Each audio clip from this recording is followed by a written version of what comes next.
The Russian President Vladimir Putin has claimed victory in the nationwide elections, with exit polls and the first official results showing him winning around 88% of the votes. Voting is still, counting, I should say, is still underway. But speaking at his campaign headquarters, Mr. Putin said his projected landslide victory will allow Russia to become stronger and more effective.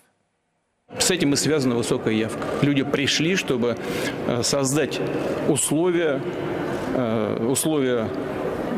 внутренней консолидации, политической консолидации, для того, чтобы двигаться вперед, для того, чтобы вот эта сплоченность позволяла нам и на линии боевого соприкосновения действовать эффективно, в сфере экономики, развития гуманитарной сферы, осуществления социальных проектов. У нас огромная повестка развития. Люди почувствовали это сердцем, пришли для того, чтобы создать условия для развития и укрепления Родины, России. If confirmed, the outcome of the election will be a record for President Putin, who received just over 76% of the vote back in 2018.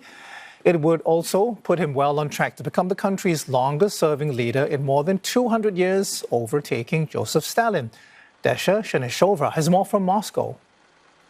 Vladimir Putin leads the presidential election in Russia with a record number of votes in the country's modern history, according to the preliminary data of Russian election authorities. It suggests that three other candidates, communist Nikolai Kharitonov, leader of the Liberal Democratic Party Leonid Slutsky, and the New People Party candidate Vladislav Davankov, did not garner over 5% each. The early results suggest that in the so-called new territories of Russia, former parts of Ukraine, Putin garnered over 90% of the votes. Election authorities claim that the voting that lasted 3 days was very well held. No major irregularities have been recorded, according to Russian officials. There were dozens of arrests after a so-called noon against Putin protest arranged by the supporters of late opposition leader Alexei Navalny, labeled terrorist and extremist in Russia. The turnout exceeded 74%, beating the 67% in 2018, according to the Russian officials.